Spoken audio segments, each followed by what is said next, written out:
Khayelihle, thank you so much for joining me on Candid Conversations. This month we're curating a new series called 2021 Inspirations, and it's a platform where we bring young people who are doing incredible things that are inspirational. And the beginning of the year is a time when people want to write down their resolutions and, become the best versions of themselves.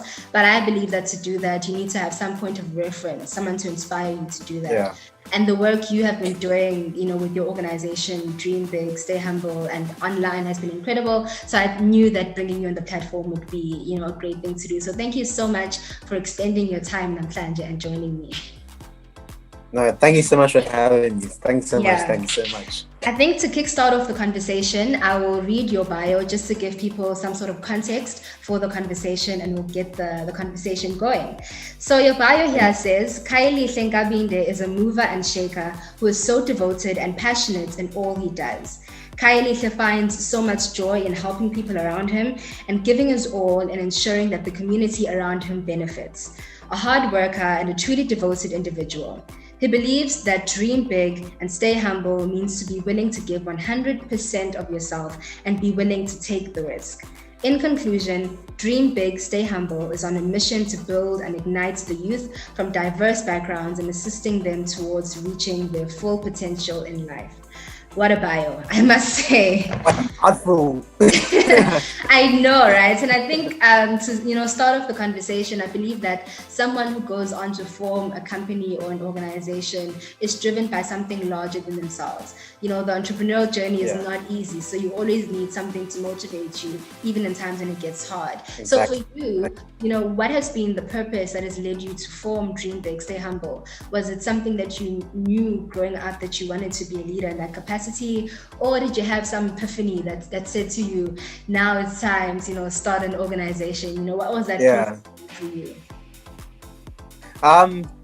Basically, it's a bit of both for me. From a very, very young age, I wasn't really a fan of cartoons, all this stuff. Like, I remember, because I grew up with my grandpa and my grandparents. I never had the opportunity to know my dad. But my grandpa played one of the biggest roles in my life. He was a priest. So he was a priest nationwide in South Africa. And then he used to have giveaways to give out to certain individuals in rural areas, and would pray and give people food and stuff like that. So from a really young age, I think I was inspired to help people and encourage them. So I remember it was during I was in grade 11. I think Barack Obama was running for president, and he kept talking about African kids must change the world, the youth is the future and stuff like that. And sadly, during that year, my grandpa passed away, and I was like, snap, I have no father figure, I have no role model in my life. Yeah. And I got diagnosed with bipolar at that year.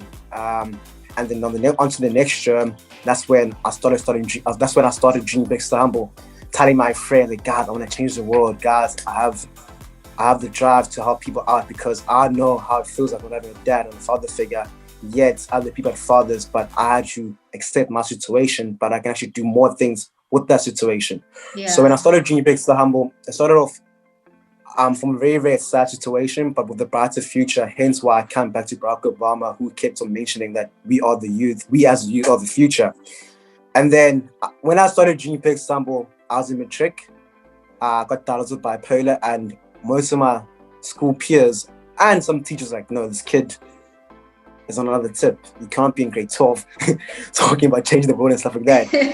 And plus on top of that, I got diagnosed with the bipolar disorder due to the fact that I never knew my dad, and my grandpa passed away at a certain age where I thought my life was trying to steer together. Yeah. So, of course, we start organization, things that go perfectly and stuff like that. But for me, from a very, very young age, I think everyone that knows me is I'm always the energetic kind of guy, positive about life. And I like to help people out, and that's what I see. That's what I saw for my grandpa as a priest. Even though we all come from different backgrounds, but we all have the same future, but we all go through different paths. Yeah. And my path was actually, I feel like I went through a lot of paths with a lot of people, because chilling with my grandpa, if it's safe to say, so gave me an image of saying, wow, he was a priest and he wanted to help a lot of people, even though he never had a lot of money income to give to people, but the words that he said to people inspired them, which inspired me to start Dream Big, Stay Humble. And during my high school life, especially my matric year, it was very, very downhill. Couldn't write my matric exams. I was in hospital for the whole year due to the fact that I wanted to start junior big summer. No one actually was there to understand me. But here I am now today, and people are actually inspired what I'm doing. But I'm actually trying to give back to the community and leave something leave something on earth that I've been known for. Yeah. What I love in your story is that you have been able to transcend your own, issues, whether personal or emotional. I mean, losing a father figure is never easy, especially for a young boy. But you're able to take that, as well as, being diagnosed with bipolar disorder, and turn it into something bigger than yourself, where you actually reach out and help people. And I know most people go through difficult situations in life, just focus on themselves, and they forget that they still are on earth to do something that is connected with other people. So what I'm interested in is knowing, how were you able to just get out of your own issues and your own emotions and say, even though my life may look like it's in shambles, I still want to start something? Because that takes a lot of strength. So where did you get that strength? It does. I feel like for me, from a very young age, I grew up with my dad, my brothers, and my cousin. Like, from a very young age, I think when I was in grade 9, I started thinking what I'm going to do when I'm done in high school. And my older cousins would be like, "Okay, if you need help, we'll mentor you," and stuff like that. So for me, I've got a lot of mentors in life for different reasons. So for me, it was pretty hard accepting that I've got this disorder, and not being able to write matric with my peers. And within that germ, being in hospital, it was like transformation for me for what's yet to come in my life. And I just grew up listening to older people, getting a lot of experience. Not that I'm neglecting my peers from my age group, but like, I think I started listening to Les Brown, Eric Thomas, T.P. Gates, Tony Robbins, and matric, and grade 11 and stuff like that. Coming back to Barack Obama, all of those people, because like from a really young age, I was like, instead of watching Popeye, you were way ahead. I was forced to watch Sthandiwe. Get to school, I'm talking about Barack Obama, and people are still talking about Dragon Ball Z. But like, for me, I was just fortunate to have family and friends and older people around me to guide me to be where I am today.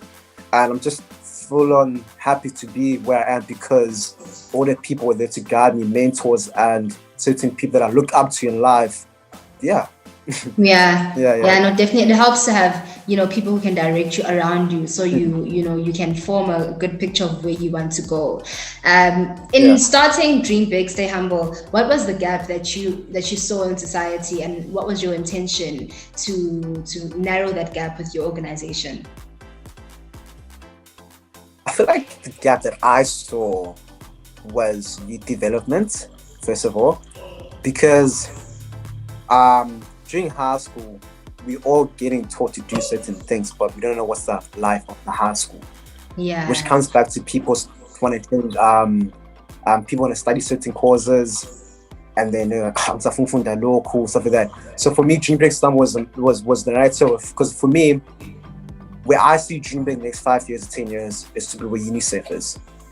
And that's what I keep telling my team, the guys, the gap that we're trying to fill in Dream Big is creating a platform that is focused and put a network for the youth to tap into for the desired goals.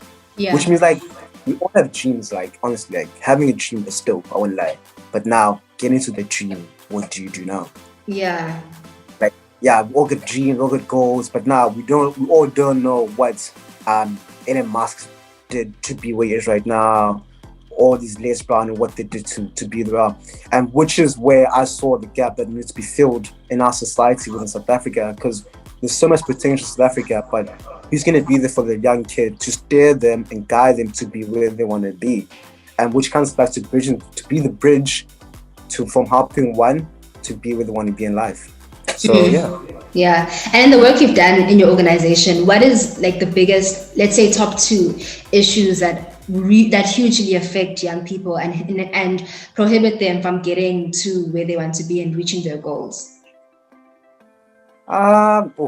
When should we say this? I'd say basically I come back to the point where, especially when I started Dream Big Istanbul, I started off going to high schools, starting to understand people, understand the youth.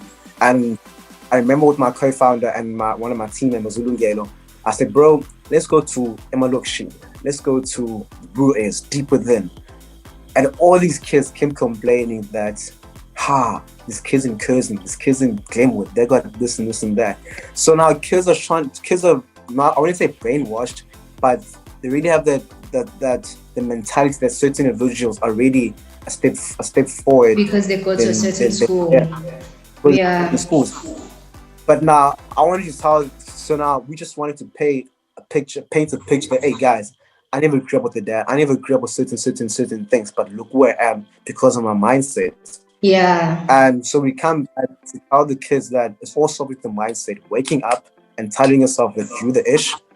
And we work around certain programs now, especially this year, to do certain programs to start up with kids that they all got dreams, which is an amazing thing. But now, how can we assist you and make things better for you?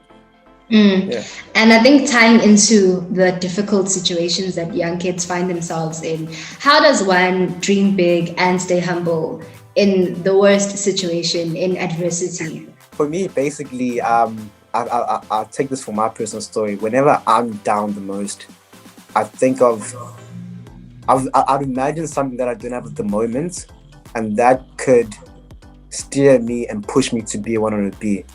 Because honestly speaking, we all come from different backgrounds. We all come from different backgrounds, and we all want to be somewhere, but all our paths are different. So for me, like for these kids, basically, they all come from a different background, but want to be somewhere in life.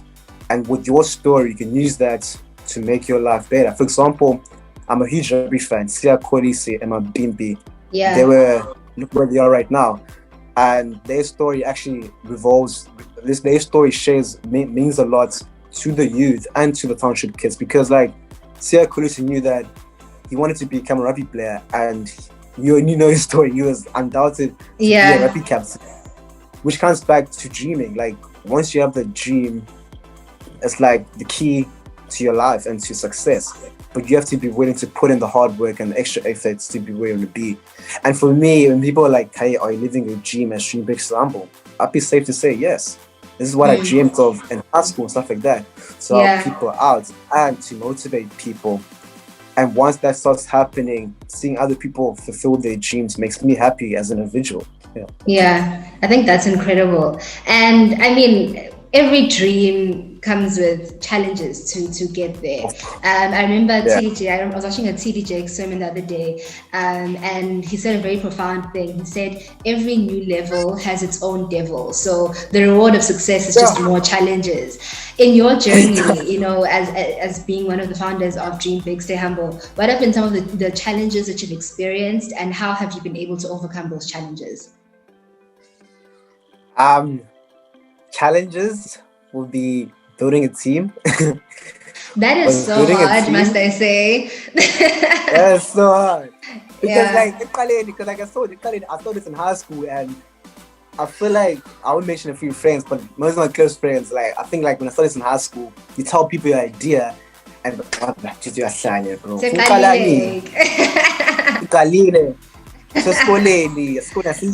So I called, like for me, starting off with me building a team took me quite a good year to pick specific people who align with my vision. And I've been grateful to have a team of 6 people that are in my team. And like people think Dream Big Humble was all behind me, but actually speaking, it's all because of the people that are in my team. And for me, when I started off not knowing what I'm trying to do, not knowing how I'm going to do it, but I have the picture in my head, but now how do I draw the picture? So I was like, I want to make Dream Big Istanbul so big, to be like UNICEF, to start programs. But when I started the first year after high school, it was just me running around in circles. Yeah. But like, as I started asking people questions, like, hey, how did you do this? I want to be like you. So for me, to know the answers, start off with asking questions. Asking, yes. asking questions. And that's the thing, I'm trying to tell everyone that like we all do not have the answers. There are people who already know the answers to our questions. Yes. And when you ask these questions, help me big time. And whenever I come up with ideas in my team, and again, I'm the kind of guy who comes up with a lot of ideas. And when I tell people ideas, like, hey, what's in, man? How are we going to do this? No, guys, let's just put it together. Yeah. So, like, for me, I think I come back to the fact that growing up with older people was some sort of an advantage for me because they're there to guide us and stuff like that. So for me, I'm an open person. Like when I'm stuck in a situation, I don't want to tend to close myself down. I want to do the opposite thing and ask a question to certain people who are going to give me advice in every situation, not to box myself down. Yeah. It reminds me of a Zulu saying, you have to ask, you know. Exactly.